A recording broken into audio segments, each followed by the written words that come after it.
Wednesday edition of the Sports Cage. This is something different for me because I usually don't do Wednesdays. Usually it's Maz, but I'm here today. We got Colson in the pocket riding shotgun. Curtis is floating around as well.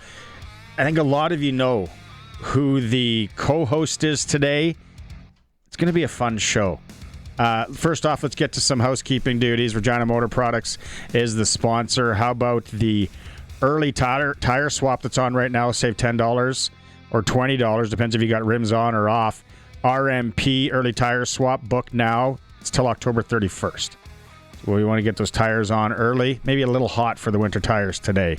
But RMP is your go-to place. All of our guests will join us via the Western Pizza guest hotline. Perfect pizza, generous amount of toppings, and all the Greek favorites you love. We'll be there tonight checking out that. You want to engage? You want to take part? Prairieland Rentals text line, 936-6262. Prairieland Rentals, 600 Albert Street. They can rent you anything from a spade to a front-end loader and deliver it as well. Arash Madani. He's with us every Tuesday and Thursday for the most part. He's in town. The Royal Regina Golf Course has him and Bruce Boudreau doing their show there tomorrow. So he said, why don't I come in and co-host on Wednesday? You made it. You're here. Flight was delayed. But we're here. We're here. I was just telling the boys, I've been doing this show so many years, as you know. This is my first time in this studio. I felt like I just stepped onto Air Force One for the first time, wow, I've always seen it on TV and now I get the opportunity. Curtis and Colson and Barney and the studio. Thanks for having me, man. Yeah, this studio is about, Colson, what is it, about a year and a half old.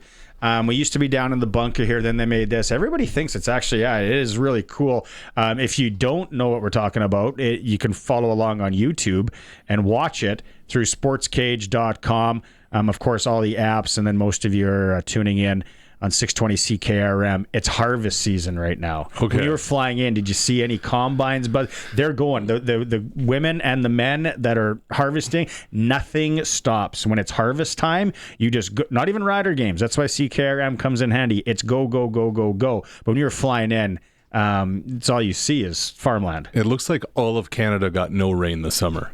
And that's what I noticed. I'm like, man, I was just in Nova Scotia a week or two ago, and then in Toronto yesterday. It's been super dry, but that's the biggest thing I noticed. But here's the other thing I noticed is, well, I haven't noticed yet, sorry. I'm looking for this bomber billboard. Where is it?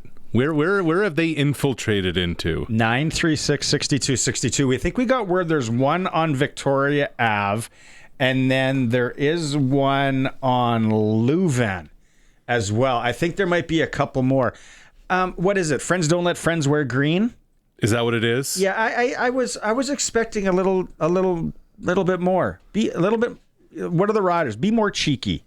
Be more in your push the envelope. So I say to you, Barney, on Tuesday morning in downtown Winnipeg, you get to return the favor. Mm-hmm. You get to return serve. What's your billboard saying on the corner of Portage and Main? I don't want to get fired. Right. Today. I've already missed my tea times, so today's not a good day. All right.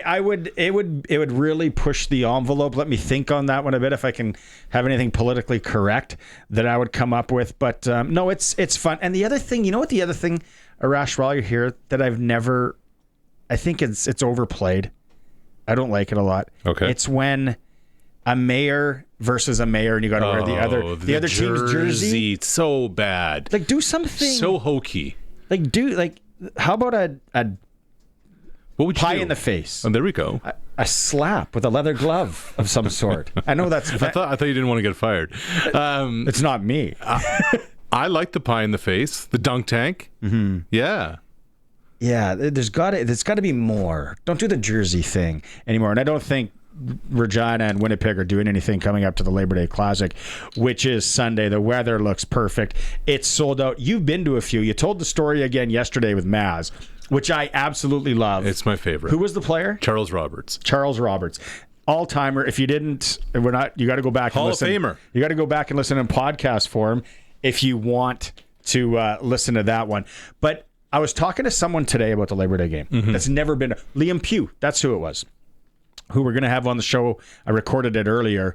Third round pick for the Regina Pats. Exceptional status this year with Maddox Schultz. I said it's going to third overall. Yeah. If you're ever going to go to a college football game, and I'm sure you will at some point, the Labor Day Classic in Regina, I feel, is as close to a college atmosphere as you can get. I agree with you, and I've been to a bunch of college games, but also, Barney, like, and I don't want to be too hokey or too over the top with this. It's honestly a piece of Canadiana that I think you just have to experience, even if you're not a sports fan.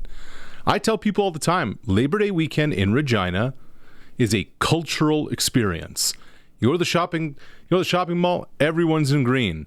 Like, I remember distinctly on the first Labor Day weekend I came to, on the Saturday night, walking into a bar, and there's a dude with an empty Pilsner case over his head with the eyes cut out and the mouth cut out so he could breathe, and he walked around the bar the entire night with that over his head. There are people walking around with watermelons on their head. Like, you just don't see this anywhere. And you probably don't see it a lot of other times, but Labor Day you do. You equated it to the Briar, and I thought that was good. The Briar sure. Patch. Yeah. Canadiana. Right. Trying to think of other ones. Like Canada Day in Ottawa. That's something you should probably do once. Go spend Saint Jean-Baptiste weekend in Quebec City or something like that. Really get like a flavor of what the country's all about. And I would say that on the prairies, it's this weekend here. What about Truro, Nova Scotia, or in and around that area? What would you direct people to? I don't know what the weekend would be, a time would be, but the Halifax waterfront is awesome. Halifax is such an event town. I don't know if there's like a time on the calendar. Mm-hmm. Like, I guess if the World Juniors ever came there, it's going to be rocking and rolling, but... Or another CFL game. Yes. Another CFL game. A lot of guests to get to. Lauren in Yorkton. He's saying you guys never engage in the text messages anyway. I don't know. I think I've seen a text message from Lauren before. But Lauren, send in whatever you want, buddy. We can engage with you. Gary in Winnipeg's at it. Colson, do we got our first guest? We're just moments away. We're going to have Zach Collaros, quarterback from the Winnipeg Blue Bombers. So many people are... My wife included, who you might meet tomorrow, she was like, oh, are you sure that's okay? Like, can you do that? And I'm like, it's Zach Collaros, quarterback from Winnipeg. It's not Osama bin Laden, it's Zach Collaros. I let you say, there was a number of other ones in my brain that I was going to go come on, like it's Zach. He's a good dude. He's a Hall of Famer. He's coming to town to play a football game. And then Maz was all worried about it yesterday. The text line's going to go nuts and all that. And I'm like, so? Right. It's okay. You know. I bet you there's people in the Rider office. They're going to be tuning in. They're going to listen. Right. It's great content. Thanks to you, by the way, for lining up. Do you know him well? I know Zach a little bit. And shout out to Darren Cameron and the media relations team over at the Bombers. They were awesome. When I brought it up, they said, yeah, no problem, right away. In hour 2, Paul LaPolice is going to join us, who we've talked to on the show before. Talk CFL. He had quite the adventure last week. The planes, trains, and automobiles. He was going a little bit everywhere. But flag football coach. I love talking flag football. You know that. Yeah. So that'll be fun to talk to him. Yes. And already the road to LA 2028 is underway. They're headed to Panama next month for the Continental Championship, so we can talk to Lapo about that. Liam Pugh, pre-recorded. That's going to be an hour 2 as well. And then Bruce Boudreau, who's in town because Arash and Bruce are at the Royal Regina yesterday. He's going to come into studio at 5:10-ish. So there you go. There's the rundown of the show today for Regina Motor Products. We're going out on the Western Pizza guest hotline. Perfect pizza, generous amount of toppings. Can't wait for tonight. There he is, joining us on the show, Zach Collaros. Zach, I don't know. Everyone was all worried that I was bringing you on the show, and I'm like, seems like a pretty good dude. Thanks for making some time today. Oh, I appreciate it. I wish I could be a bit more controversial to really, make it worth everybody's while. But Week 0, Zach, Texas, Ohio State. Who do you like? Ooh. Let's get to the real meat of the matter here. That's gonna be a tough one. I mean, if the Archie Manning is it Archie, if that hype train is real, I don't know. Is it at Ohio Stadium? It's in Ohio State, yeah. It's hard to go against the Buckeyes at Ohio State. I mean, they got a $20 million salary cap. I know Texas does too, so that should be a fun one, right? 1 and 2, but yeah, you got at the shoe, you got to go Buckeyes, I think. There's the Ohio guy, just always going to go with, At the shoe, man, come on. Sure. Right after a national championship, Ryan Day's going to have them boys ready to go. And ready to rock. This might be annoying, but in the last 24 hours, how many questions have you had about the engagement yesterday? My daughter is like, oh my God, you're going to talk to him, the roommate. Pretty good odds that you're going to be going to the wedding. What are the odds if we were betting on this that you'd be standing up in that wedding, though? Oh, I don't know about any of that. Who knows? Who knows? But we've heard. It was funny yesterday because I didn't know either. And Darren Cameron walks up to me. He's like, "You're probably gonna get some questions asked you about this today," and I didn't. And again, we're in an atmosphere here. It was funny. I was talking to some of my friends on the way in this morning, who are in fields as well that don't really care about that relationship. Right. So it was like, yeah, I didn't have many questions, but it was funny because my wife was like, "Did you know?" And like in a group chat with some other people, and I was like, "Yeah, I had to sign an NDA." So I couldn't tell you. And then immediately outside of the group chat, she was like, "Are you serious right now?" I'm like, no, I didn't. So what do you get Travis for his wedding? Like the dude who's got all these endorsements and all this cake. Like, what do you even get him, Zach? Oh shoot, probably a Colt 45 for old time's sake, chicken, right? For old time's sake, and bring back I don't even know what it was at the time, PlayStation 2, play some NBA 2K or something like that. Sure, that's it. Yeah, maybe go play some euchre in the basement. I don't know, just something like that. Sounds like a pretty good bachelor party, actually. Yeah, all the Colt 45s. I was expecting Madden though, right? NBA. No, NBA 2K was our game. That or FIFA. Missed a lot of class in college playing FIFA. Sure. So it was PlayStation, not N6. I was N64 in my era. I never owned a game system. I always just would play whatever was there. Yeah, but we had 7 people living in a house, so we had at least 5 of them in there. I was the guy who was unplugging the wireless connection when they were all playing like Modern Warfare, whatever that game is, and pissing everybody off. That was me. That was me. Yeah, chasing that house. Yeah. Bleep happens. Undefeated in the Labor Day game is how we understand it for Zach Clark. Is it better? Is it better playing? No, I think we lost. I think right. So that's what Curtis was talking about, and I was like, I don't know. We lost. Jake Dogala was playing quarterback. Shout out to my man Jake. He was here last year. Okay, wow. Yeah. I want to say it was 2023, right? Sounds about right. Is it? Yeah, it was a disappointing loss for sure. But I gotta think for you a little bit better coming and playing in the game as a visitor just to kind of stick it to us. Oh no, I mean I just think playing on the road and anytime you can get a win on the road is special. Anyways, it's just hard to win this league. It's Labor Day. Even if it wasn't Labor Day, I mean, I don't know how special of a weekend this is here in this country and especially in the CFL. But just playing in Regina in general, like those fans bring it like every single time. Whether it was when I was playing for Hamilton, I can remember being here early on in my career. Like I think when the new stadium first opened, and that was just an electric atmosphere. And then obviously, both sides get super hyped up for a Winnipeg and Saskatchewan matchup. So they're gonna bring it. And again, when you went on the road, it's super sweet. So what's the word I'm looking for? If I was to tell you the truth, in 2019 when I was traded, that was really sweet winning that game in the West Final. Like personally for me, if I had a lie detector on and tried to lie to you about that, it would be tough. But outside of that, I really love coming back to the city. Even the Grey Cup that we played there, and unfortunately lost that game. Just being there, and again, I wasn't even practicing with my ankle situation, but like the team would be at practice, and then I would just kind of be in the pool or walking around, the downtown area, and just seeing all the people, because I live downtown too, seeing like just old familiar faces, going to the Italian Star Deli, going into the Diplomat, going to Memories, golf, like poking my head in here, saying hello to people was was awesome. It just really, it's always really cool for me, again, because I have a history there. I was there not that long, but again, I liked being out and about in the city and saying hello, and people are so friendly there. So it's always really cool. Somebody's not paying for Steak Diane this weekend at the Diplomat. I was going to say, is Zach already auditioning for life after football? The CEO of Tourism Regina. I'm taking the boys to Memories. I already called Thomas. I called Thomas at Memories. I got a bunch of us going there. I probably shouldn't say this. Please don't pester us while we're there, please. There you go.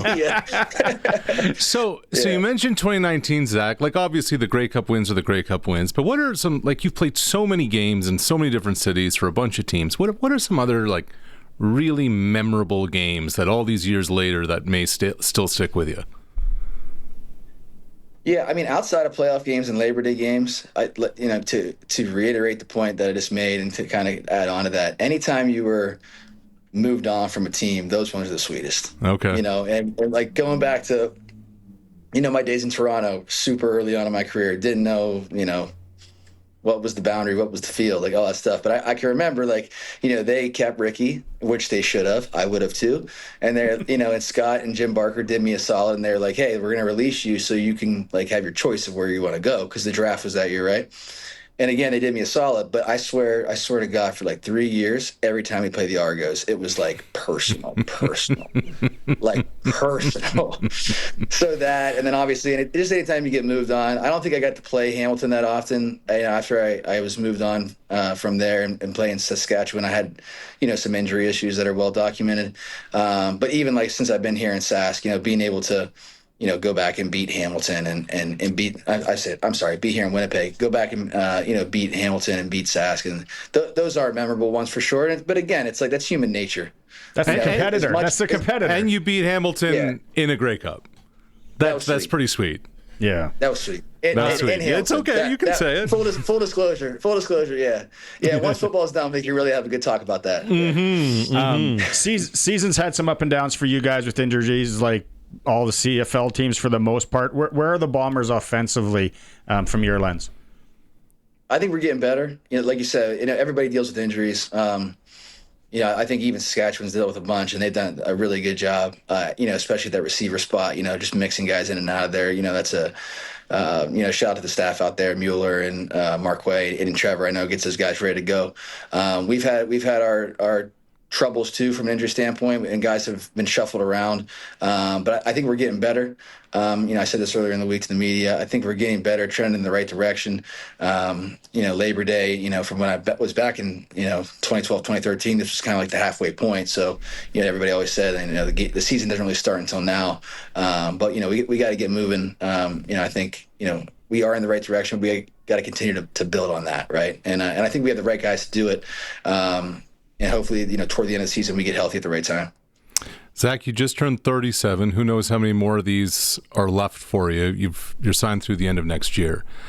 Well, what at this stage of your career, like what matters most to you? What motivates you? Like as a quarterback, as a leader of a locker room, as a dude who's won some rings, what motivates you most at this stage when you're staring down the barrel of age 40 as a starting quarterback in professional football?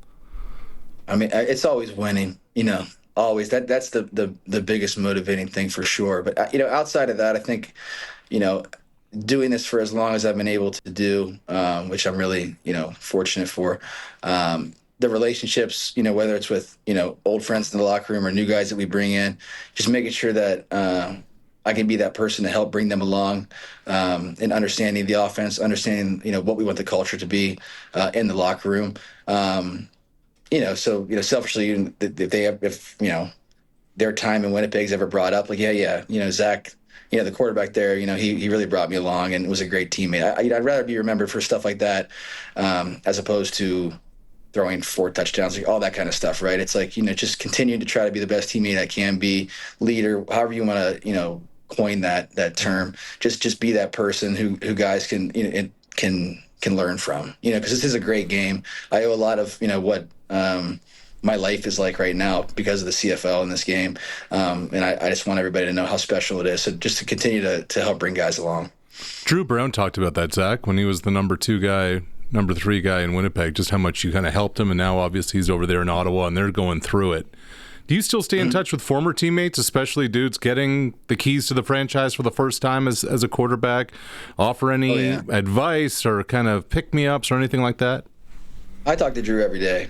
You do, huh? You know, and really, whether it's a pick-me-up or sharing an idea or, hey, what do you think about this team when you played them? Him and I have a great relationship, and, you know, I would credit him more than even myself. I kind of give all the guys who are brought in competing for the second, third, fourth, I kind of give them the same spiel every year. Like, this is the way that I do things. You can sit beside me every single day. This is what time I'm going to start, and I can teach you whatever you want to be, but I'm not going to chase you, kind of thing. And Drew, from day one, and it was during COVID, you know, during the Zoom things, he was texting me, trying to get on Zooms, and then obviously when we were able to get together, was always right next to me in the building, and just like a sponge. So not surprised at the success that he's had. I know obviously they've lost some close ones, and he's had a few injuries this season. But I've said it before, I'll say it again. I think he's going to be a special player in this league, and really it's just because of his mentality and his love for this game. And again, he was really an easy guy to bring along.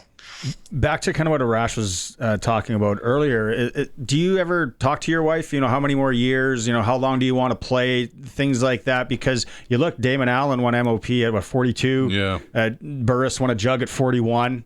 You still got quite a few years from that in a lot of respect. And, you know, 36, 37 isn't our dad's 36 and 37, right? Like, guys are playing longer and all that. Do you kind of... I don't know if you can you see the grays on the screen right now? Yes, we can, Zach. Yes, we can. We talk about it. We talk about it more so for, like, what are we going to do afterward? Mm-hmm. You know, but we've had those talks for the last, it feels like 5-6 years. You know, again, if you go back to 19, I wasn't really sure if I was going to continue playing. You know, it just kind of worked out that way. Not even from a health standpoint, just from am I going to have a job standpoint? It's always in the back of our head, and we talk about it. It's hard to talk about sometimes just because of the uncertainty that the pro sports can bring, especially in the back of my head, you know, not to make it about myself here, but it's like, you know, be starting a new job at 37, 38, whatever that is. Like, that's scary to think about in and of itself, right? So that aspect of it is I think more so what we focus on and kind of stress about. I still feel good. I feel like I can play. I love the game, but we just take it a day at a time. So, what's it like facing Willie Jefferson in practice? That's got to be fun. A pain in the butt, man. Yeah. I don't know if I can cuss on here, so a pain in the butt. I mean, just like every day, just put your hands down, man. Let us get some work in, you know? And he doesn't shut up, Zach. That's the other thing. That's the other thing. You know, No. Man, Willie, when I first met Willie, I played against him a bunch, obviously, over the years, but then we were teammates in Sask, and I didn't really know what to think about him. And he was a little more quiet when we were in Sask, you know. On the field was still himself, but more quiet in the locker room. But I can't tell you, like, the leader that he's become and that who he is for the organization and for our team. Just a special, special dude.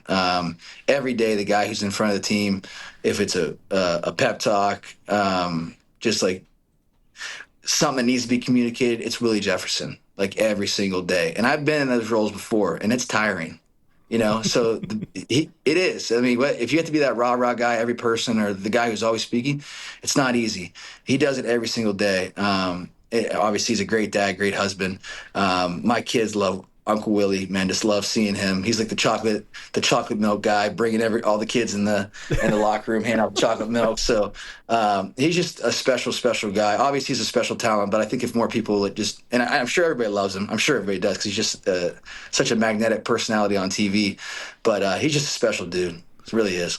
I think I know what you mean when you say it can get tiring being the rah-rah guy. But in what ways is it? It's why I think, you know, being a head coach is even underrated. Like, you always have to deliver a message, you know, every single day. Obviously, you don't have to do that from a rah-rah standpoint. You know, as the head coach, you can be, you can carry yourself in the way you want. But, like, there's just times, and you've been around football enough, like every single day you're breaking down a huddle, like whether it's after stretch, whether it's after practice, if the room needs a pick-me-up, if 9 a.m. meeting, somebody's late, like whatever it is, like Willie's just that guy for us. And again, like I think for myself, I'm a little more reserved and, you know, as a quarterback, I got 7,000 other things kind of going through my head day to day. Like Willie is that guy for us. And like, Biggie, when he was here, was that guy for us too. So I don't know. I don't even know what I was trying to get at with that, but he's just a special guy in the locker room. And I think he takes a lot off of my shoulders for sure, from the standpoint of just always having to be the person to deliver a message. What's something the casual fan doesn't know about Mike O'Shea? Oh, I don't know. I don't want to put O'Shea's business out there like that. I don't really know. So let's put your business out there. O'Shea's a great dude. It's a true story. So I'm sure a lot of people have heard that. So let's put your business out there, because you're willing to do this on your 37th birthday, August 27th. Happy birthday, I know, Mr. and Collaros. I got like an hour left. I got to work. I got to get home. I know the kids may be the cake or something. Yeah, what's going on tonight? My wife made spanakopita today. I'm fired up. But there we go. Left, so let's go. Yeah. Okay, so that's on the agenda, huh? Yeah. For the night, yeah. Right. It's not PS2. It's not cold. My mom's in town though. Okay. No, not anymore. My mom's in town though. So bedtime tonight, I can actually get my work done and like sit on the couch for like 40 minutes. It's gonna be nice because my mom's gonna be doing bedtime with the girls, so it should be all right. What's the favorite Greek dish then? Spanakopita, 100%. Yeah. Right on. Pasticcio too, but we're wearing white this week, so I can't eat too much pasticcio. You did the advanced plan, like, see, that's part of being a quarterback. Yeah. You gotta have all the details down. Zach, thanks so much for doing this. Sounds like you got a busy day. I really appreciate it. I know there's still a lot of fans of yours here in Regina. They'll be letting I appreciate that. They'll be letting you hear it on Sunday. For sure. That's how it should be. That's how it should be. Every stadium you go in, that's how it should be. And they do it right out there for sure. Yeah. Thanks, Zach. Continued success and health. I appreciate it. Arash, man. Appreciate you having me on. Good to see you, man. Happy birthday. All right. Zach Collaros. You got a busy day. Yeah. Make some time for us. Absolutely. Today. Very cool of him. Yeah. I want to know, like Mike O'Shea, like, what is he? Is he a good ping pong player? Does he have nails for breakfast? Because that's what he looks like some days, like. Yeah. What's he chewing on? T-top Camaro guy. Right. Loud music. A bunch of texts came in. Obviously, a lot of them we can't read, and we're not going to ask Zach those questions. Why does Zach think Regina is better than Winnipeg? And sure. No, we're not going to get to those. He has his dining locations down to a T, man. We got a text on that as well. Sure. No free plugs. And then the other one was, what time are they going to? Yeah. Leave them alone. Right. We don't know. And they might have to pivot on that. Text message on the Prairieland Rentals text line about the billboards. They're definitely one on Albert, just north of College Ave, across from Leopold's Tavern. So they put up quite a few. The Bombers did. So it wasn't just one or two. There's got to be at least 3 or 4 now that I'm seeing what all these come in. But I ended up at Leopold's Tavern the night before the 2013 Grey Cup. Free plugs. I went with a couple of the crew at Sportsnet when I was working for the network. And it's, a bunch of Ontario guys, Toronto guys, and we're there. And we're just chatting when all of a sudden the entire bar erupts in green is the color. And here you have like 4 dudes from Ontario being like, where am I? What's going on? I'm like, guys, you have no idea what you're in store for tomorrow. So that's just always my memory of Leopold's when you bring it up. Yeah, because there's green is the color on Rough Riders and Rider Pride. So they went with green is the color. So much more to get to. Arash Madani's with me until 5:40-ish. Bruce Boudreau is going to be in later. A whole lot more. It is a Sports Cage for Regina Motor Products on this Wednesday, streaming at sportscage.com and on 620 CKRM. Welcome back. Arash Madani, my co-host today on this Wednesday edition for Regina Motor Products.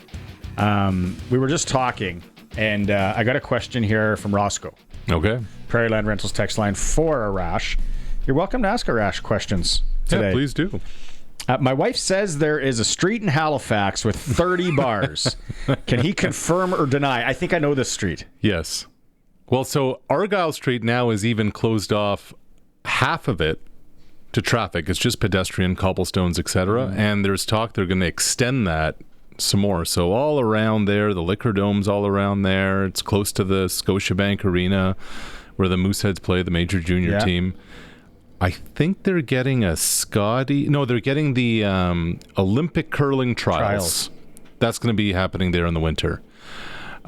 Great event town. But the other place, Roscoe, on the East Coast, George Street in St. John's has like 70 bars or something all on that street. It's 70? It's something like that. You got to go get screeched in, Barney. You kiss the card. You get a certificate after you kiss the card. You get screeched in. Yeah. That was a terrible Newfoundland accent.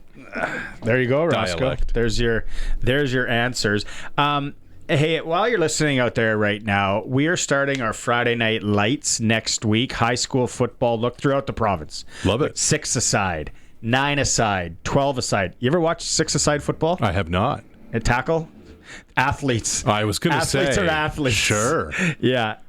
If you have anything that we got to be aware of over the next couple months here, we need your participation out there, whether you're in a small town. Let us know about your team, any big events coming through. The email is hi@sportscage.com. That's HI at sportscage.com.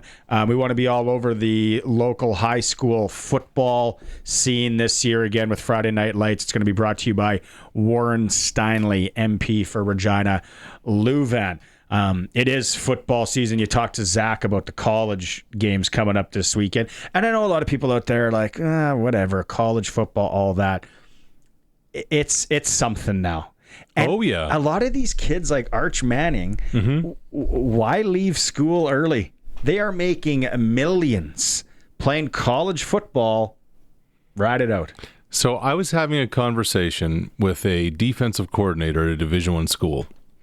And last year, the best offensive lineman in the Mountain West Conference, okay, played at Nevada, goes into the transfer portal, and Oregon scoops him up with an NIL deal of $1 million for this season, okay?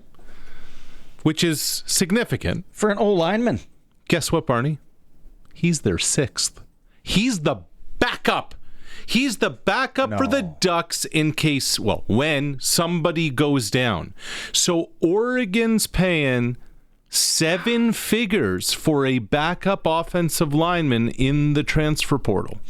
People out there that aren't following what we're throwing down here, and a lot of you do, but college football, if a kid gets yelled at or doesn't like their coach, somebody looks at him the wrong way, he can transfer. Yes.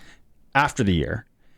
And then the NIL money is what these kids' name, image, likeness, however it is. I'm sure there's a lot of gray area. So Arash is saying that the backup offensive lineman on Oregon, over $1 million. Over $1 million. And here's the thing. The majority of these, and I'm going to put this in air quotes, students, like remember at some point you went to college to get a degree? These student athletes, whatever you want to call them, they're all free agents at the end of every year. I was reading up about UNLV football. They have 61 new players on their roster this year. What program are you building? What degree are you getting? What is happening? 61. Well, no continuity. Right. Yeah. Everybody's meeting everybody. Culture. Coming up this Sunday, Trevor Harris, it does sound like he will play. I know there's a lot of people worried out there today. We're getting a little bit of an update, all that. Harris did talk to our Dave Thomas today and confirms he didn't suffer a concussion in Calgary. It was just cramps. I know he thought it was a big hit. It really wasn't that great of a hit. It wasn't even in the top 50 I've taken, and I didn't hit my head, and I felt good. It was more like I was cramping from like the early third quarter on, and unfortunately when I went down the ground, both of them had cramp when I stood up. I was kind of waddled off the field. That, like the shade right there at your Calgary counterpart, wasn't a top 50 hit. Yeah. I cramped. I waddled off the field. Well done, Mr. Harris. Yeah. By the way, anybody, if Trevor's listening, I'm not sure if he is, mustard. As a guy who cramps up all the time, and the painful cramps, inner thigh, side of your... I don't need to know. Mustard is the key. I think that's why marathon runners, you see them once in a while, hammer a mustard packet. Okay. I don't know what it is. Mrs. S again, saved the day. But yeah, so cramps for Trevor Harris. As for Marcus Sayles, Coach Mace gave us an update on his status. Yeah, he's still dealing with a little bit. Obviously, wasn't able to go last week, so just getting as much treatment on it so that we give ourselves a good shot this week. That's the one that I wasn't sure how much that affected the Riders secondary. Yeah, and that's not really an update from Corey. Like, that was just a bunch of words there. Yeah, he's it's affected, and we'll see if that affected is going to affect us this week. Any other questions? Any other questions? But I think that, it was, I don't know how in advance they knew, but it seemed it came a little bit from left field for the fans. It's like, oh, Sales isn't playing. And then there was some miscommunication on the backside there. Maybe the Stamps took advantage of it, but I think they'll miss Sales again. And the other thing, let's see what he says on this, Coach Mace, on an update on Lacombo. Yeah, it's going to look tough for Nelly this week, man. Still getting the total prognosis of it all, but unfortunately, last game, first series, he went down. So, tough for him. But this week's probably pretty doubtful. Is that one better for you? Yeah, that's out. He's out. Yeah. That doesn't even sound not that I know much of the injury. That didn't really sound promising for next week either, to be honest. He was in a walking boot. Yeah. That could mean a lot of different things. That could mean 6 game, but we'll see. So there's a couple updates for you here. Do we get Harris to Coulson there? If we can get it queued up. Because Trevor talks about what happened versus the Stampeders last weekend. And hopefully at least, and we'll be excited about that. And so, like I said, it's all about building to become the best version of the team that we can be. And footballs are about matchups. And at that time, the matchup they brought, they were better than we were. And so you got to give them credit. But we're on to the next, and we've got a huge one against Winnipeg, back-to-back against Winnipeg. It'll be a big 2-game stretch in our season. We always talk about, once you get to Labor Day, the real football begins. And so we've got to start becoming the team that's going to be able to contend for that Grey Cup. It was a dud. Okay, it happens. It's 18 games. It's a long season. I talked about this on Monday with Maz. The way I who am I? I get it. What I think. Sometimes you don't match up well against the team. It doesn't matter the sport. They just have your number. You got to go back to the drawing board. You got all that. Other times, you get outplayed and outcoached. Mm-hmm. Other times, you just lay an egg. Yep. But it was twice. So the lay the egg thing for me, I just think man on man, Calgary was better. And I think the coaches want a mulligan there as well. Hopefully we see him a third time. Because I think the coaches feel that they could have probably done better. Yeah. The next time they see them, I'm very interested to see what Mueller and Mace have up their sleeve. Mm-hmm. It will have to be a lot of differentiation from what we've seen the first 2 times. The other news today. Yeah. Brett Lauder wasn't at practice, missing for personal issues. And before everyone goes out there and loses their mind and all that, there is a chance probably he won't play in Labor Day because of what's happening in his life right now. So that's okay. This is what I understand. This is how I'm reading. I'm reading between the lines, allegedly. Can I throw that up before I get to allegedly? So it's okay with Lauder as well. I'm on the side that I'm like, I think we're in September now. How much longer can we sit and wait? I don't know what Campbell Fair's the answer, though. So, and look, you root for whatever's going on in Brett Lauder's life. Mm-hmm. You root for success for people to do well in their profession. Mm-hmm. Let's hope it works out with Campbell Fair if he's going to get the nod this weekend. Here's my question. What if the kid goes 1 for 4? Boris Beatty. Right. You've been on the Boris Beatty front. No, I know there's going to be people texting on that. I said, I don't even know. Boris might be, he might be working a double shift at the Piggly Wiggly. We don't know. And Justin Tucker is not coming here. We've established that. Yeah. That's still the all-timer. Love it. That guy, hopefully he calls in again this weekend with another. Yes. Dandy. Okay, we're going to take a quick break. When we come back, I want to play a game with Arash on the Stampeders and their remaining schedule. It is the Sports Cage. We're streaming at sportscage.com, and we're on the home of the Riders, 620 CKRM. Sports Ticker. like we said, Brett Lawther not on the field for the Riders today. We got an update on Marcus Sales and Nelson Lacombe. Sounds like Lacombe ain't going against the Winnipeg Blue Bombers. Blue Jays, Game 2 versus the Twins. They're only 4 up on the Red Sox now. Jeff Hoffman, 7 blown save of the season last night. U of R Rams getting ready for Friday in Calgary, 5:30 right here on 620 CKRM. Keegan Bradley made his captain picks today for the Ryder Cup. Some notables, Sam Burns and Patrick Catley.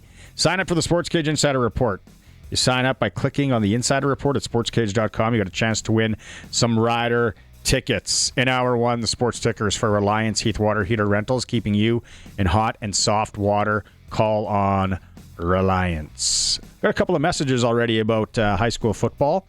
Thank you very much. The 6 and the 9 asides. Email hi, that's hi at sportscage.com. Let us know next week what's happening with your team in your area. All right, Arash, I want to play this with you here. Calgary Stampeders remaining schedule. Yeah.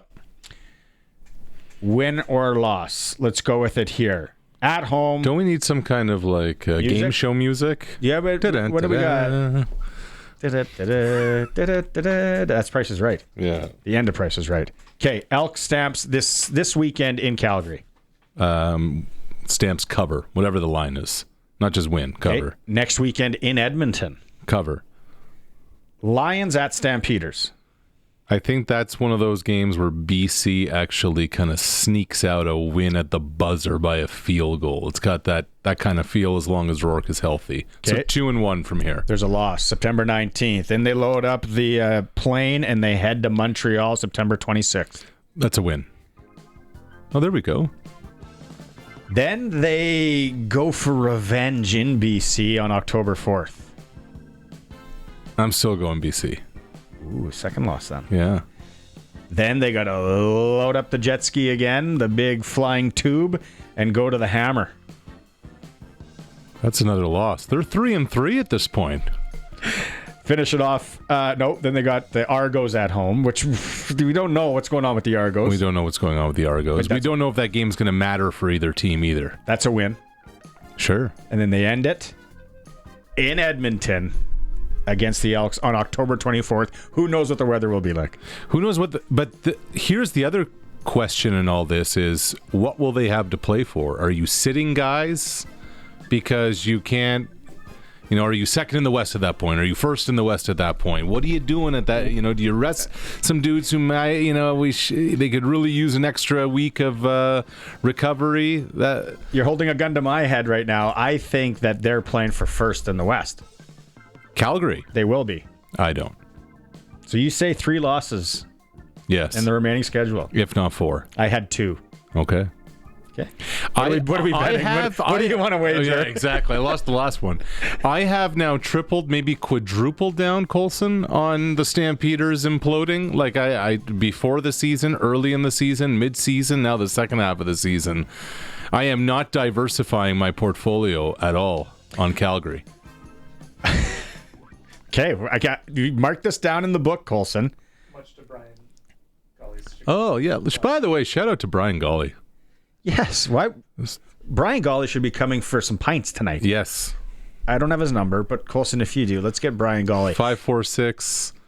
Oh, you want to call the office line? Hey,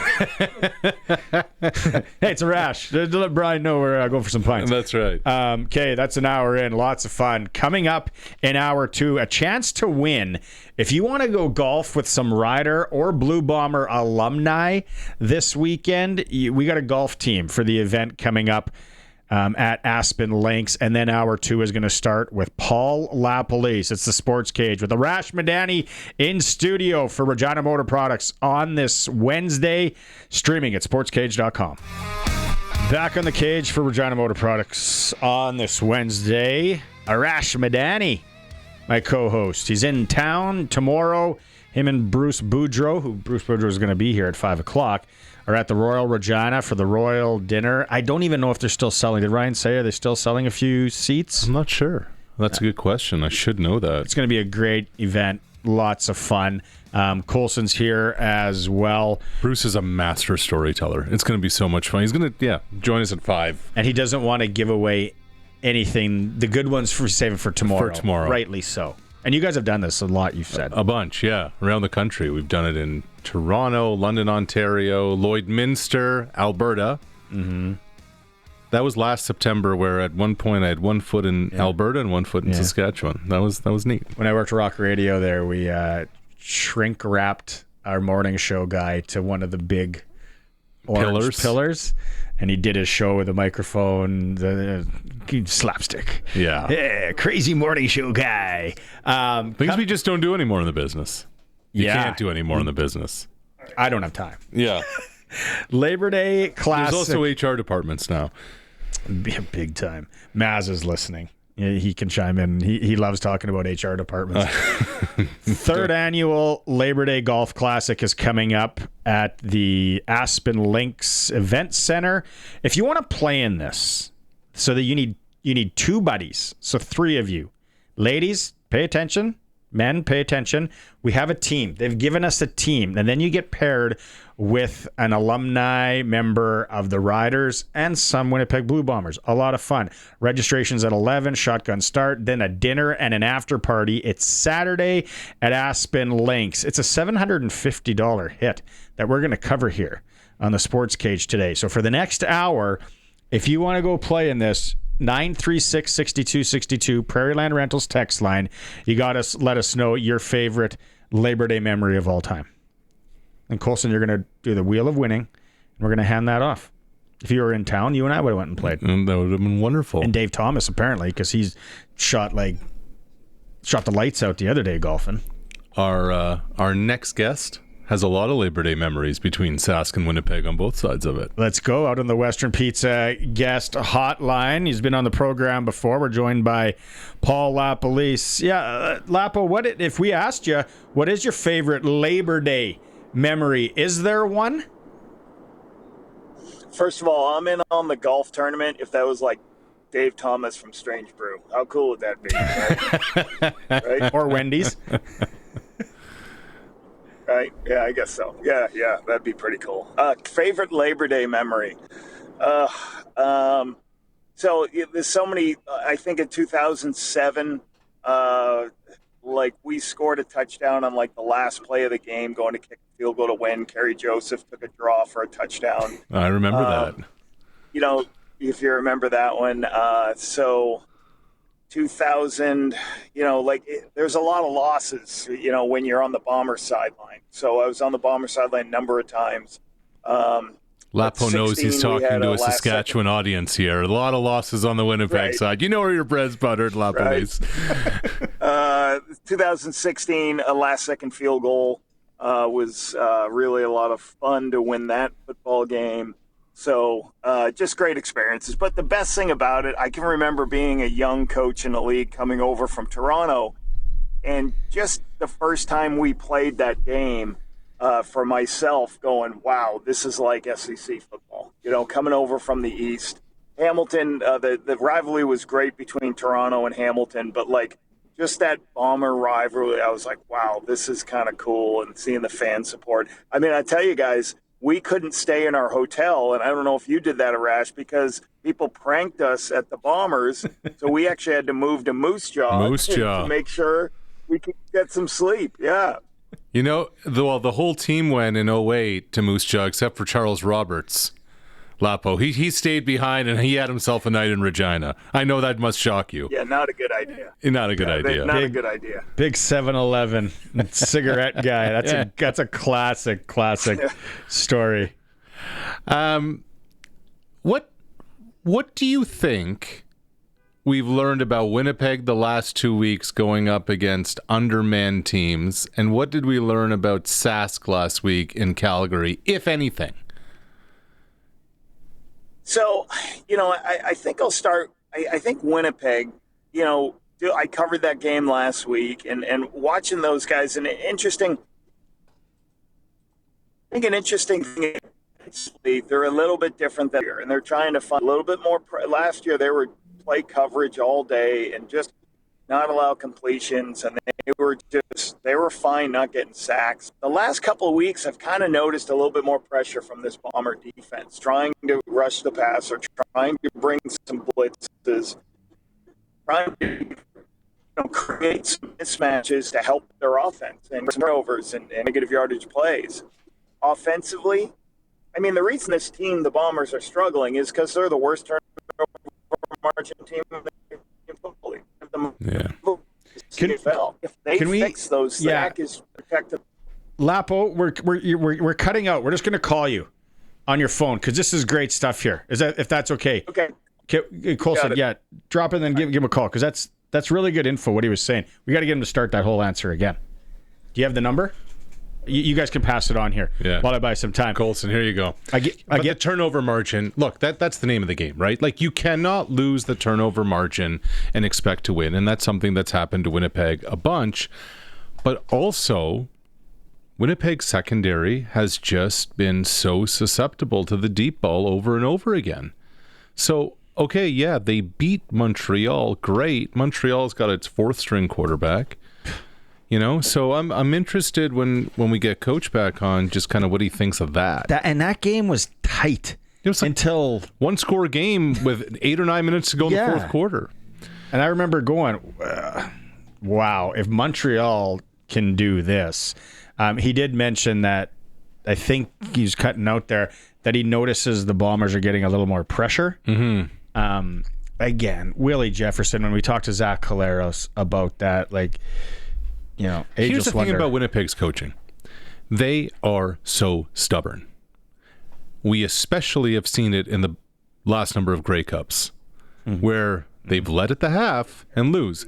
They are stubborn with their 3-man rush. You can't keep doing the same thing in a sport of adjustments. So, yeah, you're getting a little more pass rush. That's going to be... You can't keep doing the same things. Jordan Younger knows that. Mike O'Shea knows that. You got him, Colson? Okay, I'll let you go and ask that one again because it was really good what he was going down. Yeah, Lapo, we were talking about kind of what we learned about Winnipeg going up against, fourth-string quarterback, etc., what we learned from the Riders in that loss. And the turnover margin for Winnipeg's been a big factor, but what else do they need to do? What else has been different for them? Well, I think sometimes offensively, when they've either turned the ball over or they can't get first downs, and everybody always just says you got to get the ball to Brady. You got to make sure, back in the Andrew Harris days when I was there, you got to get Andrew Harris touches. And the thing I always say is, yeah, you do, but you got to stay on the field. So if you can't keep getting first downs, or if you keep turning the football over and you lose opportunities to keep the ball in your hands, nobody's happy. And the tailback's not going to get his touches. So I think for the Bombers to be good, they've got to make sure that they have success on first down, which is a captain obvious. But I say it this way, sometimes, teams are very boring when they're sitting in second and long. They look like everybody else. Now, when you get first downs or in second and short, now you can go, speed sweep to Dembski. Okay, play action pass, shot downfield. Zach can take shots, but he doesn't like it. He'll throw the checkdowns like he normally does. So I think that's something they've got to make sure they do. They did a great job last week getting Brady touches and staying on the field. But to me, it does come down, I don't know if you heard what I was saying, is, they have the most giveaways in the Canadian Football League. Mm-hmm. If they protect the football, whether that's Zach or whatever, they're going to be in the games they need to be. Defensively, they're playing well. They've given up a bunch of explosives, but I think they're pressuring a little bit more, talking to Jordan Younger, than they did. And, when I talked to him, he's like, it was kind of more of, last year we were so young, we didn't have a lot of packages in to pressure, and then what we were doing was working. So we kind of stayed with it. This year we're a little bit more veteran unit. They were very young on the D-line last year, so they got some more veterans, so now they can do a little bit more pressure. And the one thing I will say is they got a great kicking game. So, those are things that win football games if they can, protect the football. And certainly, going into Labor Day, I know that's always a difficult place to play, but they do, they really have an established kicking game that comes close to the kicking game. Riders have struggled in that area. When you look at the Riders Stamps game, and obviously here everyone's talking about it, I don't know, sometimes you don't match up well against the team. The other times, you just lay an egg, which I don't think that was the case. Sometimes teams just beat you man on man and you get out coached a little bit. What do you make of that game Saturday in Calgary? Well, I was doing so that's probably, I did 3 out of 4 games last week. Yeah. So that's the one game I kind of saw in the airport, sitting in the Air Canada lounge. So not totally studying it and seeing everything. Sometimes you're going to get beat by good football teams. Saskatchewan Roughriders said once again, like I said this a couple of weeks ago, and I said it to Corey on the field, like, Corey, I said, listen, like, you've got to make sure, you got a really good football team, and your guys, like, got to be prepared and ready to go each week. And he was like, yeah, like, I got a crew that I don't have to police. Those guys know what they're doing from week-to-week basis. But part of winning championships, you're going to lose games. You're like, that's just going to happen. Like, Vernon Adams is so good. He's got the ability, with his legs, but also take the ball downfield. And I think defensively, Calgary Stampeders are, they don't give up big plays. They don't make mistakes. They put you in a position where you better drive the length of the field. And if Trevor is off a little bit, you're going to be in trouble because the other group on Calgary's offense are going to put points on the board. So, I don't look too far into that, like, oh, my God, what do they have to do? Right, it was a dud. Really good teams. Yeah, like, you're not going to win every game. Yeah, they got good coaches on both staffs. Just think of it. You got 2 elite quarterbacks. You got 2 really good defenses.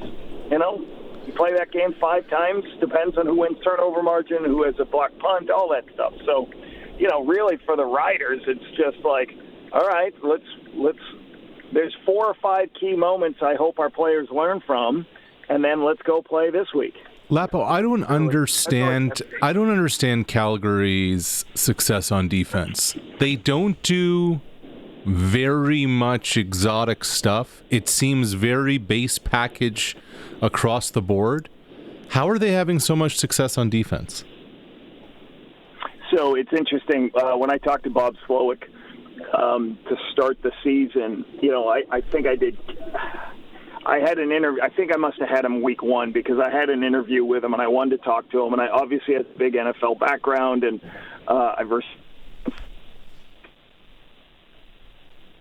No, we may have lost coach again. Players kept saying is the thing he was saying. You guys still have me or not? Yeah, we got you. Yeah. Okay. So the big thing that he said is, I'm trying to keep this as simple as I can so the players can sprint to the football. And I have a bunch of new guys in all new positions, and, like, we haven't played a lot together. So, like, the one thing I would say is he hasn't overloaded them mentally. That's the first thing. Second, when you watch film, it's a lot of coverage. There's not a lot of cover zero blitzes, which means extra pressure. It's not a lot of man coverage. It's a lot of zones, and they keep everything in front of them, and they rally and make plays on the ball. The other thing they have done a great job is stopping the run on first down to make you throw on second and long, and they just rally up and make tackles. So don't give up a lot of explosive plays. They don't play a lot of man, and they're stopping the run on first down, making teams one-dimensional. So I think that's what they've done defensively. And you're right, Arash. They've done I don't know who the studs are on that. You got Flo, who's a great player at the defensive end position, and Damon Webb's done a nice job, but there's not like superstars on that defense. They're playing hard. It's a hats off to Bob Slowick and Dave Dickinson for actually making the change and what they've done. When you're going into a hostile environment, like the Bombers are coming in this weekend, which is awesome, and you were part of it, coming in here, and then Banjo Bowl next week. What's the message for the team as a head coach? Just embrace it. It's going to be awesome. Take it all in. What do you tell the Bombers coming into Labor Day? So I always enjoyed the process. So what's going to be happening? First of all, for the Bombers, you've got to work silent cadence, and you have to prepare for silent cadence in the summer. Like, so in training camp, I always made sure we were offensively doing some silent cadence so we didn't have to just do it in the prep week. So that's the first thing you're working on. And it's kind of a cool challenge for your players to get tuned in on that. So then the next thing is I always tried to educate the players. I'm like, listen, man, God, it's so fun to go into somebody else's house and go perform and execute and quiet a crowd. So that's our message was always like, hey, let's go over there and let's make our plays and quiet the room. And especially from a standpoint of, when you do talk about crowd noise, it's like, okay, well, it's really hard for their crowd to get into it when you're up 10-0. How long do we hold them off? So you're always trying to do something to, make sure, embrace it. Nothing better than it. We get an opportunity to go play in front of a huge crowd, everybody watching. And I know it's going to be a challenge because they got great fans and all that. Well, let's quiet the fans. Let's enjoy. Nobody's expecting us. It's them against us. Let's go make our plays. $5 Pilsners, though, Paul. It might take a little bit longer for people to be quiet in Regina on Labor Day. Hey, let's talk some flag. I'm super excited. I've been following it. What's next? What's next for our national men's flag team? You guys, was it Panama coming up? Yeah, so crazy how fast. I was just doing some scheduling this morning. So I've done flag football for 3 days straight, and I've been drawing plays for our ready list for Panama all day today. So what happens is next week the coaching staffs have meetings Tuesday, Wednesday, Thursday nights with the players online, going over kind of our game plan for Panama. Then on the following weekend, the Banjo Bowl weekend, I go from Banjo Bowl, come home Sunday, then go to Montreal. We have Monday, Tuesday, 2 days of practice, training camp in Montreal. Then we all fly to Panama City, the men's and women's, for the North American Continental Championship. Mm-hmm. So we will play Mexico, Panama, the U.S. are the top people in that. Ourselves will be out 10 or 11 teams playing. We want to finish in the top 5, get to move on to Worlds. So, yeah, it's been kind of quiet for a while. We've been watching film online and stuff, but now we're getting back to competing. And so looking forward to having a couple days with the guys and then getting ready to go compete. And then, how we handle ourselves here goes a long way in where we are ranked in the world. So this is the last tournament we can control, where we rank in the world. Good point. Has the team stayed the same? I know when we talked before, there's going to be some guys moving in, some guys moving out. You said the training camp thing. Are you always kind of looking to maybe add a couple pieces? Only one piece has changed, so we only have had one piece of change from that. So, I'm kind of excited. When we have Michael O'Connor back there slinging it, we've got a good opportunity to win a lot of football games. And it's interesting, though, you guys, we were already on and Arash was on, you guys talking about our game against the United States. So I'm sure, the United States is probably going to have probably watched our game film and everything, and we won't, they'll be ready to play us. Everyone in Mexico, I remember a couple of players that I know. I actually coached 2 global players who actually play in the Mexican team with the Red Blacks, and they texted me right after we beat the U.S. So I don't think we're going to surprise anybody, but that's okay. We got enough new stuff to surprise them right back. So. Yeah, I was wondering about that. How much of this is going to be a cat and mouse game? Because I remember when we spoke, Lapo, after you beat USA, a lot of those Americans hadn't seen CFL offenses before. They hadn't seen that kind of motion and the waggle and all that stuff in a flag game.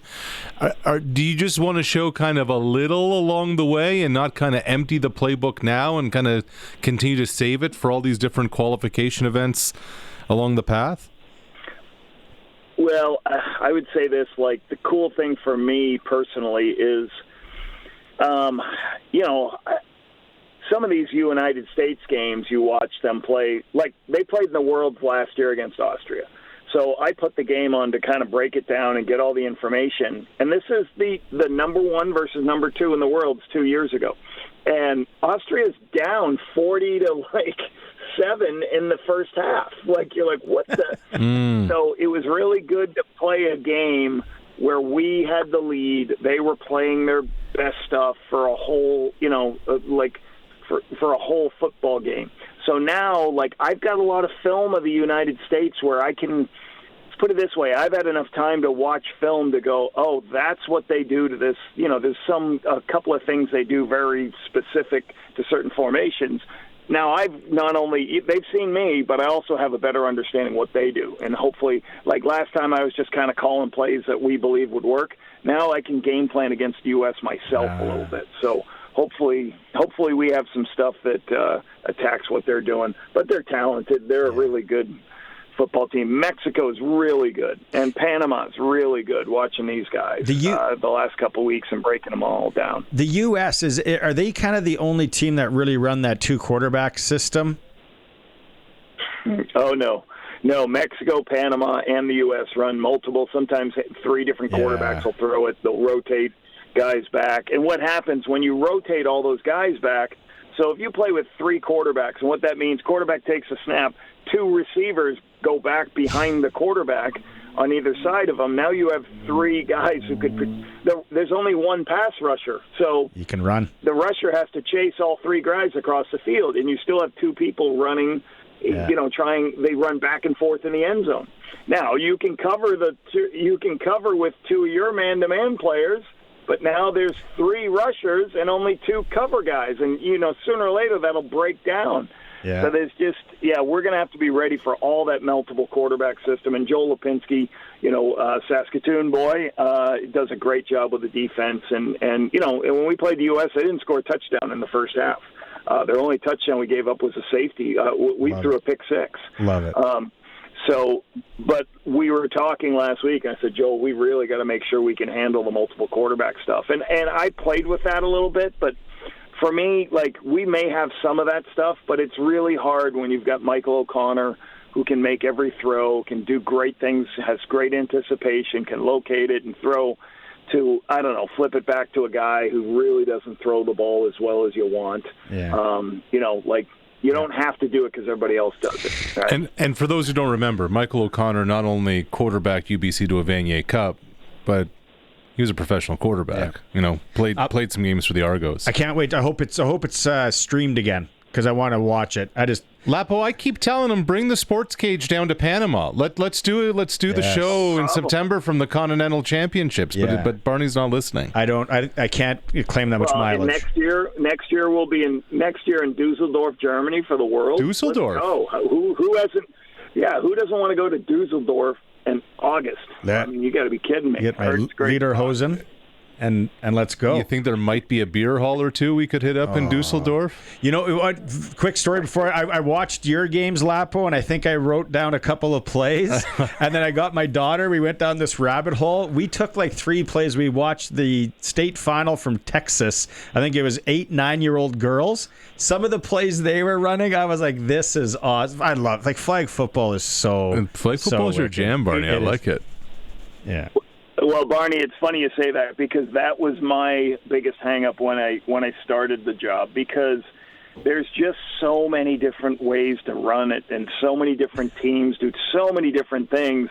So it took me a while to be like, no, I'm going to do what I know. I know, and this is a Mark Trestman thing. I remember years ago Trestman kind of said, when he and I had a talk in an off season, he's like, when I first got the job, I watched all the stuff you were doing in Saskatchewan as the OC. And I was like, man, this stuff's good, but I didn't know it, so I ran our stuff. He's like, I don't know why our splits were not as wide as the CFL, because I didn't know CFL splits, so we ran the NFL splits. So I did the same thing. So our stuff looks. I tried to do as many different combination of route concepts that are CFL type, and that's what I know. And then now we can go, okay, we've run this. What's the play off of this that you do in the CFL? Exactly. How do we force a switch in motion and all that stuff that you see with the multiple motions and the differences of flood plays up here in the CFL and so much passing. Hopefully we can continue to develop that stuff and grow. And absolutely. Got to get our guys. I can't have too many plays. That's the problem. Sometimes I have too many plays. Play to everybody. All hooks at 5. Biggest guy catches the ball. There we go. March it down the field. You go left, you go right. Lapo, thanks so much for doing this. I know it was a busy week for you last time, so we appreciate it. Thanks, Arash, for hooking this up. Going to be watching closely on that flag stuff, and we'll have to have you back on. Okay, guys. Thanks. Take care. Right on. Thanks, Lapo. Paul LaPolice joining us on the Western Pizza guest hotline. Time for a break. We're going to come back with the Clutch Performer. It's a SportsCage, streaming at sportscage.com and on the home of local sports in Saskatchewan, 620 CKRM. Okay, it's not Clutch Performer today. It's Colson. Did we ever come up with a name for the Bizarro clutch. Arash is going to give the not clutch performer for Nick's service at Emerald Park. It was last night. It was last night. It was in Toronto. The Blue Jays are up 4-0 to the Minnesota Twins. The game was a wrap. The game was over. Then 4-0 became 4-2, and then the Blue Jays open up the bullpen door, and out comes Jeff Hoffman, and first pitch, bomb, pow. Twins catcher, first big league home run. Okay, that's not good. Then what does Jeff Hoffman do? Then he gives up a single, knocked to the left side of the infield. Then what does Jeff Hoffman do? Hit by pitch on the batter. Yeah. Then what does Jeff Hoffman do? Gives up a 3-run shot. 2 home runs in the 9th. Blue Jays lose, and the questions swirl over the closing situation for a team that should be in the thick of the playoff hunt. We like talking real life here. This is the real life story. I'm watching that game, thinking about sprinkling, and I'm like, nah. All of a sudden, I get summoned, drive to the grocery store. Daughter's got to go to one store, wife to the other. I can drive you guys. This game's over. We're all good. Drive, come home, look at the TV. I'm like, what are they playing an old game here? What do you mean they have 7 runs on the board? This must be a rerun of some thing last year or whatever. And I'm like, oh, wow, what happened? So then you lay it out for us nicely. So the Bizarro clutch performer, Mr. Hoffman. It's this. I believe this is now a cause, without hyperbole, of concern for the Toronto Blue Jays. You saw it in LA. You saw it over the weekend in Miami. You saw it again last night. You need your 9th, and I get Mariano Rivera is not walking through that door, but how about Eck? You just need a level of confidence with your closer, and once that starts to waver, that can become dangerous. That can really kind of trickle through the clubhouse. So, is it anything like place kicking? Kind of. Kind of. Goaltending in hockey. Little bit. Clutch performer for Nick's service in Emerald Park, your local Massey Ferguson, Challenger, Rogator, Gleaner, and Fent dealer.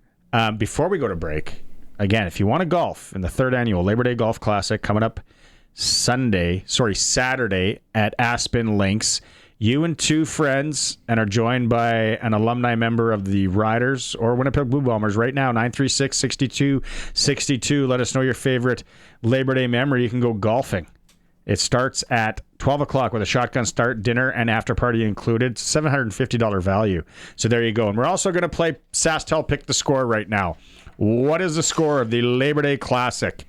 You text that in. The tickets are to win today are for the Labor Day Classic. Yep. Wilson, you got the hottest ticket in the province. Sitting room. You have the hottest ticket in the province. 936-6262. What's the score? You get a chance to win a $200 SaskTel gift card as well. Thanks to our friends at SaskTel for that. We'll go to break when we come back. Also got a text in from a while ago that they just retexted it in. Arash, is Orlando Pace still the greatest football player of all time? Ooh, very good. Very good. No name on this. I'd give them credit, but wow. Left tackle. Speaking of Ohio State. Yeah. Liam Pugh from our Regina Pats. When we come back, it is the Sports Cage on the home of local sports in Saskatchewan, 620 CKRM. Welcome back to the Sports Cage. Arash taking a break here. We're going to talk some hockey and some junior hockey as the Regina Pats start camp tomorrow. Fitness testing today. Joining us in studio here, I think second time on the program, but first time in the studio, Liam Pugh, 3rd overall pick for the Regina Pats. Liam, thanks so much for making time. You're in Regina now. Obviously, happy to be here. Is this going to be your first time away from home, though, right? This is going to be my first time away from home for a while. Yeah. What do you know? What do you know about Regina? Have you been doing any research on Regina, the city in general? Maybe just following Just Bins? What have you been up to? I mean, to be honest, I don't know too much. This is my second time being here. I mean, I know the Pats are here. I know the Rough Riders are here. I mean, that's pretty much it. When did you find out that you were going to be living in Regina, playing Pat C's, doing the 34-game things or however many games it works out? When did you actually find out that was approved? Yeah, it actually wasn't too long ago. I want to say it was like maybe a month ago we found out, or even less than that. We found out that everything was going through and that I was going to be staying here for the year. What about, how does schooling work? Are you guys doing the Pats thing? Are you going to Martin? Yeah, I'm doing the Pats thing. So at the Brant Center, just online. So back at home, I was doing online there, and they were like advancing me a grade. So I'm able to stay doing that for the next couple of years, I think. So I'll just be doing online at the Brant Center. So you're pretty good in school. You like school? Yeah. What's your favorite subject? I wouldn't say I love it, but I mean, favorite subject? I like socials. Yeah, that's probably my favorite class. How maybe they're here for this week, but how are mom and dad handling things that you're moving away? Yeah, well, it's been a crazy week. My mom is here with me, and she hasn't booked a flight home yet. So, and my dad is with my brother in Drumheller right now because he's gonna be playing down in Alberta. So yeah, but I mean, I think it hasn't hit my mom yet just because she's here with me right now, but I'm sure once she leaves, it'll be something. Have you met your billets in Regina? You're probably living with another player, I would assume. I am not living with another player. Oh. I'm with just a family of 4 that I've been with for the past 3 days now, and they're amazing. They're amazing. That's the best. Yeah. It's probably hard to set goals for this season because this is so new. No one's really done the 34 up, playing AAA as well, U18. But have you set any goals for yourself going into the year? I mean, I've tried because I don't really know what to expect from this year. I think obviously we're get to play the 34 games, so I think that's going to be just a good, so next year we can just jump right into it in our 16-year-old year, me and Maddox. So I think it's going to be good just to kind of, it's going to be tough jumping from U18 all the way up to the dub. It's a tough transition, so it's going to be different, but I think it's just going to be a big development year getting ready for our 16-year-old year. Are you going cage or are you going bubble? Have you and Maddox talked about it? We have talked about it. We've tried on the bubble together and weren't a big fan of it, so we're going with the cage. Pat Canadians last year, a national championship, should be a wagon again this year. Have you talked much with them? Have you met Haji and the coaching staff? Yeah, we had a meeting with them the other day and met all of them, and I know quite a few of the guys on the team already, so yeah. What do you think of Haji? Pretty intimidating guy behind he's intimidating, but he looks like a beauty. Yeah, he is. Circle K tournament, great experience last year. They had quite the run and all that. Hopefully the Pat C's are there again. Is that something you're looking forward to? Yeah, that would definitely be a pretty sweet tournament to go to. Because you've never played in it, but you know obviously a lot of buddies playing. Yeah. What are you looking forward to most about that? Because I think last year they were selling out rinks near the end of that run they were making. What are you looking forward to? I think it's one of the most elite tournaments you can go to in your in a U18 career. It's a top-notch tournament, so it'd be pretty cool to go give it a run this year. Absolutely. Yeah. We talked about Haji, but how much do you know about general manager of the Regina Pats, Dale Durkach? Have you done any digging on his junior career at all? I've definitely heard a lot about him and his career, and it looks pretty amazing. It definitely is. Yeah. I see the scar on your face. Is that hockey related? How did you get that? It's not hockey related. It's actually a pretty bad story. I gotta come up with another one, but it was I used a scooter and it was the end of my scooter bar. I fell right into it and just put a big old hole in my cheek, and I think I had 28 stitches. Wow. Yeah. Mom and dad freaking out, especially? Yeah, they weren't even with me at the time. It was my brother, and we had a recreational center right across from us, so he ran me to that and called my parents. It was a day. Fitness testing starts today for the Pats. What's your expertise when it comes to fitness testing, do you think? Yeah, I mean, it's kind of just a day you just gotta work your hardest. I mean, you gotta work your hardest every day, but it's not necessarily a fun day that everyone likes, but I mean, you gotta do it, so kind of just give it your all. You and Maddox, now that this thing is, we're months into this, you're going to be playing together. Obviously, you guys are buddies. There's got to be a little bit of friendly competition there as well. Some good chirps. Yeah, I mean, we love each other, and we'll always just bicker back and forth at each other if we do something stupid or whatever it is. Yeah. Yeah. Is it pretty cool too? I saw it actually on social media today because you're so young.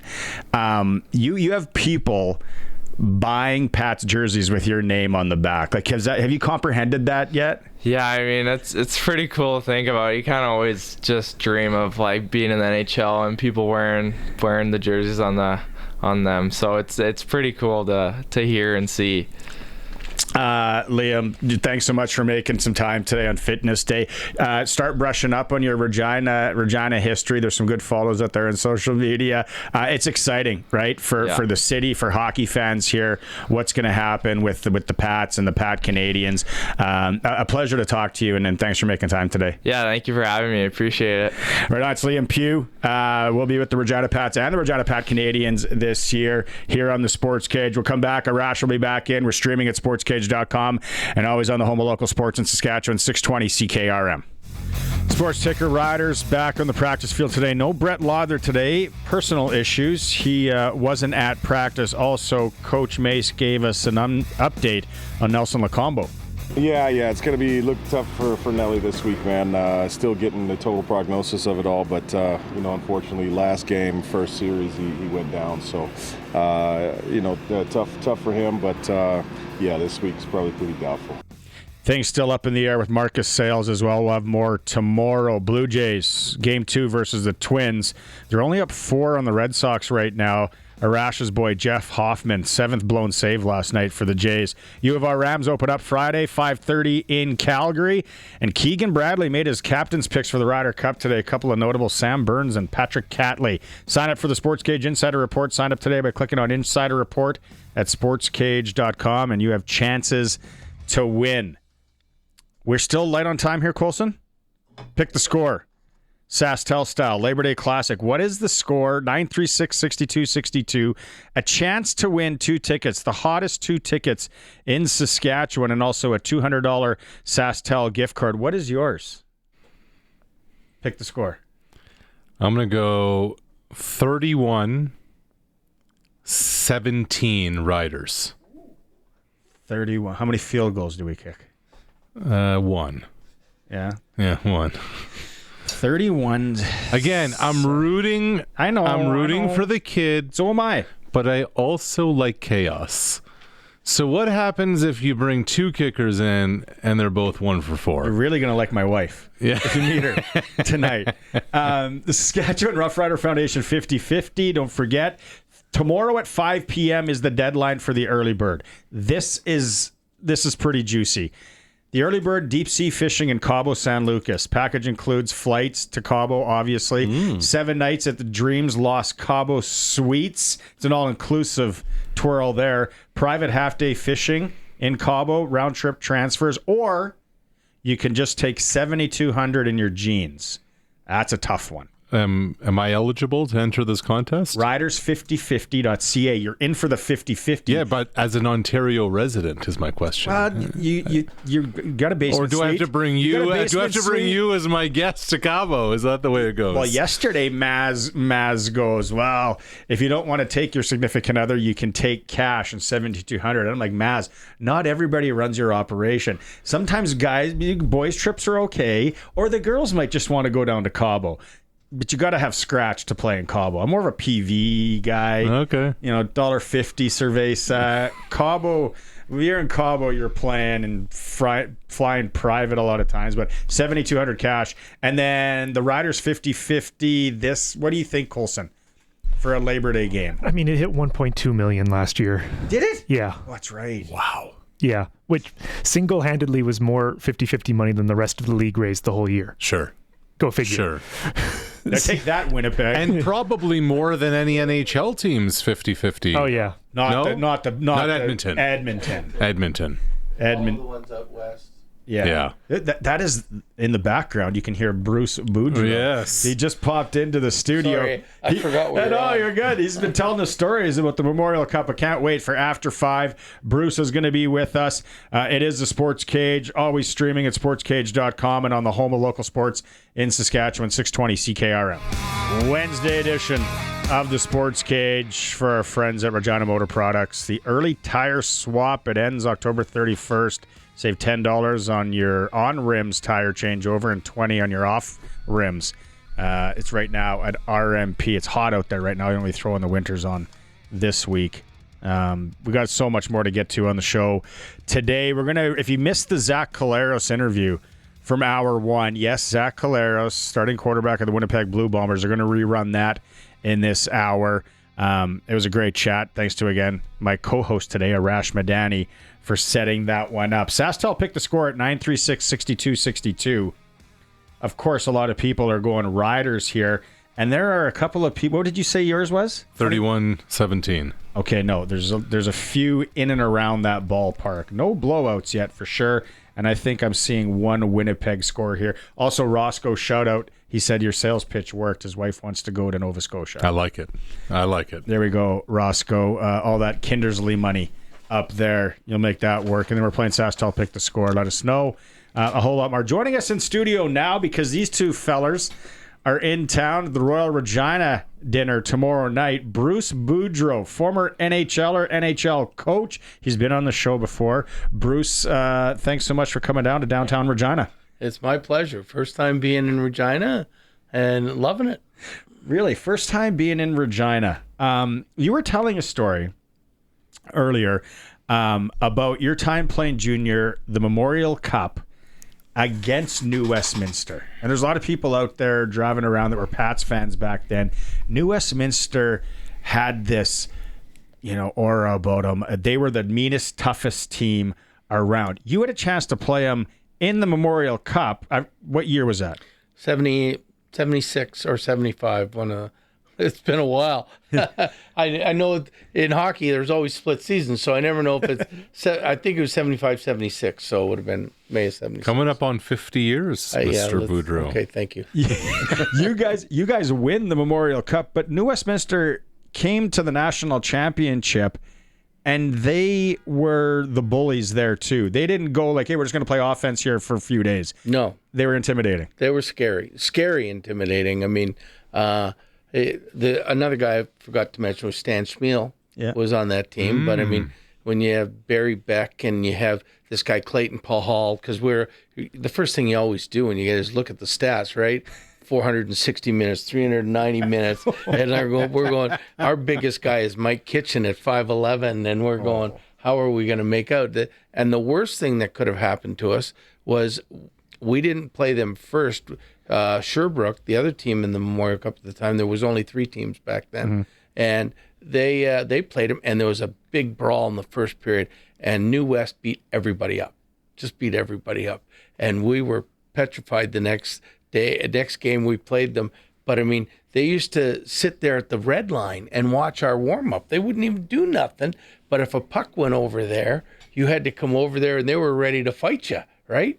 And so we only had 2 pucks. We lost one, and the guy came up to me and said, we only got one puck, Bruce. That's all we're using tonight. So, I mean, we were pretty scared. They beat us the first game, and our coach, George Armstrong, had the best psychology thing going when we played them in the final. He said, I don't want anybody fighting anybody. Nobody's going to even hit anybody. We want to just play hockey tonight. And if you don't do it, you're not going to play. And we ended up beating them 7-3 because he allowed us to be afraid. And that was the thing. Yeah, you look down Fred Barry was their leading scorer. He had 164 penalty minutes. And then it goes, Barry Beck had 325. And then we got 239. But he looked like a man. Like he was such a 6'4" man where he had the big square jaw, and not like we were just watching your young guy that you had on Liam, and he looked like a boy. Barry was a full-grown man at that time. Yeah, that was the biggest differences. So you talk about Sherbrooke. I went to school at Bishop's University. So Sherbrooke used to have a major junior team. I don't know if they still do. It was hostile in that barn. You'd go in there and I sound ancient saying this, but in the late 90s, you could still smoke indoors. Oh, yeah. So over the perch, dudes are smoking. They're just crushing Molson X's, and the stuff they're saying is nuts, and it's wild in some of these barns. You got to come to a senior hockey game this year in Saskatchewan this winter. Yeah. You're going to get all that again in 2025. You're going to get the smoking, the drinking, the vulgarness. Did you ever play senior? Did you ever? No. Never, huh? Never had that luxury. I was lucky. I went from playing to coaching all in the same time.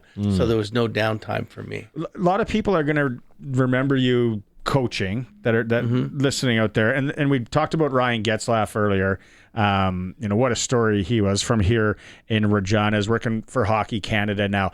When you go back and your players, starting with Getzlaf, were there some guys that you thought, hey, that guy's going to be a good coach, that guy's going to be a good general manager?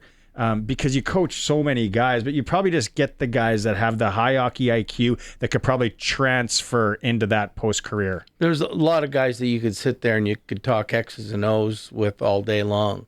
And I keep telling, and I've told many people, not just because I'm on the show, that Ryan was the best captain I'd had. Oh, and the reason was he was the most approachable. He came into my office every day. And I give you an example of how he could read the play is that after a first period, if we were doing bad, like he'd say, Bruce, stay out of the room. I'll take care of this. And he'd go in there and he would talk to the guys. But then there was times he says, Bruce, I'm horrible tonight. I can't be the one talking. You're going to have to come in. Now, this didn't happen all the time, but I just thought that had never happened to me on any of the other teams that I'd been on. But he could see the play and read the room as good as anybody. So now some meathead coaches, Bruce, are saying, "No, this is my team. You're the player. You do your thing." How along the way did you kind of evolve as a coach to be like, I'm going to listen to my guy. I'm going to listen to my captain. And what was it about Getzlaf that you're like, I have the trust in him to go do something like that? Well, I think the big thing was that when I was growing up, it was like the coaches would always just do what I say, right? Yeah. And I thought I was a pretty smart hockey guy and knew the game. But no, they didn't want to listen to anybody. And then they would bag skate you if you lost, and which made no sense to me. There was no real purpose other than punishment. And I always thought that, if I was a smart player, there's an awful lot of other guys are smart guys there. And I don't have all the ideas, so I'm going to listen to them. If I like the idea, great. They've got the feel of the room and the players better than I do. And I had the feel of the room better than management did. But, if they would come up and talk to you and it made sense, we would do that. And Ryan was the best at it. Your first NHL coach was Washington? Yeah. And then you got Ovechkin, a young Alexander Ovechkin. What was that first year like with him, the superstar from Russia, coming over? I'm sure there were some interesting coaching days with him. Oh, yeah. He liked to have fun. You had to keep your hand on the throttle pretty good there. I'll tell one story. I'll end up telling it again tomorrow night, I think. But the one time, we had a young team, Mike Green, Alex Hammond, all these guys were really good stars, but Nick Backstrom, they all like to go out. So George McPhee told me, he says, you're going to have to start calling curfew. And I says, George, I can't call curfew. And I've never called curfew in my life. And he says, nope, you're going to have to start calling curfew on these guys. So I said, okay. So the one night, we're in New York, and Alex has the worst place in the world. And I'm sitting there, and I know 11 o'clock, I got to call, I'm calling curfew. And so at about 5 to 11, I can't get a hold of Alex. Okay. And I didn't call everybody, but I knew he would be a guy that might be out. And if they're not in, then you've got to do something about it, right? You've got a decision to make. If Alex Ovechkin isn't in for curfew, then you have to give him some sort of punishment. I don't know what it would be right now, but anyway, so it's 5 to 11. I can't get a hold of him. 4 minutes to 11. I can't get a hold of him. I phone our team services guy and I said, Ian, you've got to get a hold of Alex and tell him to call me right away. It's very, very important. And he says, okay, so I get a call back at 1 minute to 11, and it's Alex. And all I hear is electric music going on in the background. Just thumping away. Thumping, and like, it was so loud in there. And he said, hey, coach. And I go, Alex, are you in? He goes, yeah, I'm in. Okay, bye. I hung up right away. He made curfew. I didn't have to ask any questions, but I mean, but he liked to have fun, but I mean, he backed it up. Right. He could go out at that age, and as we all know, when you get older, you can't seem to do it quite as good. And he could still play. I mean, back then we said you play guilty, and he played guilty, a few times. And when he did, he was really good. I love asking that question on our podcast, but I'm looking at that roster. Because we had Ovechkin from Russia. You had Semin, like you said. Who was I totally forgot Sergei Fedorov. Yeah.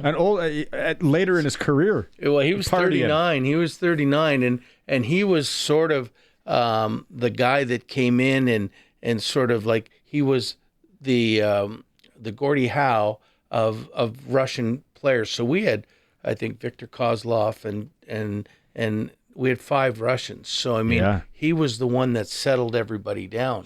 And thank God, like he was past his partying stage where he'd want to stay out late at night. So it was allegedly. Allegedly, yeah.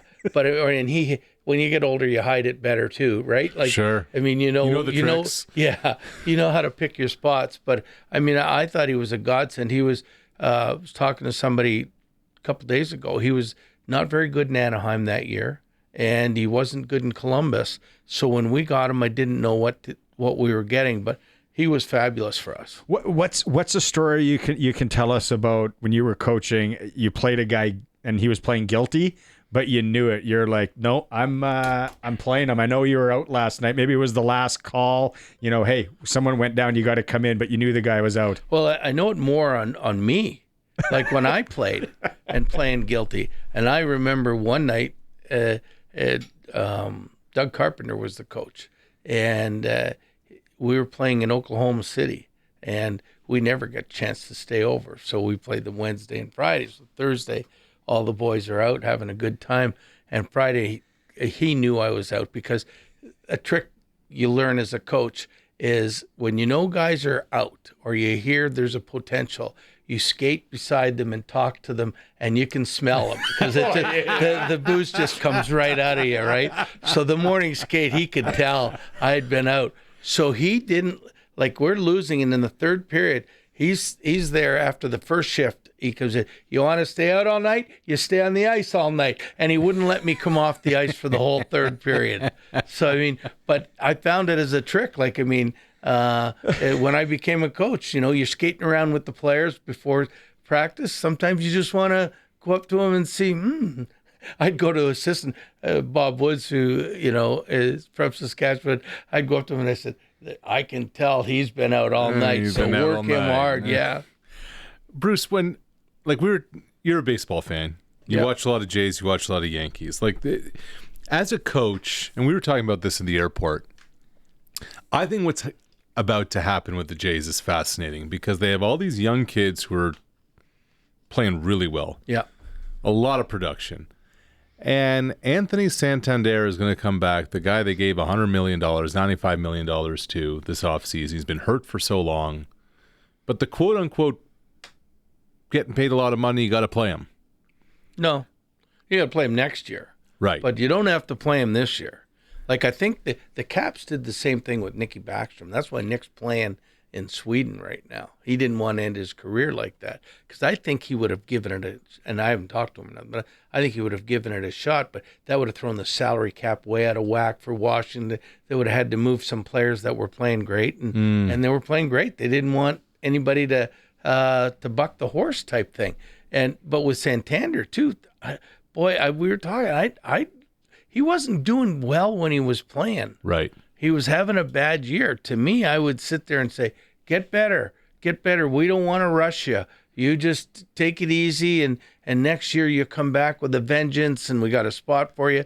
Because, who do they take out now? Santander comes back, and Barger doesn't play? Right. I think Barger's fabulous. So take player. us behind the curtain, though. If the owner, management saying, we're paying him a lot of money, or the owner says, we're paying him a lot of money, Bruce.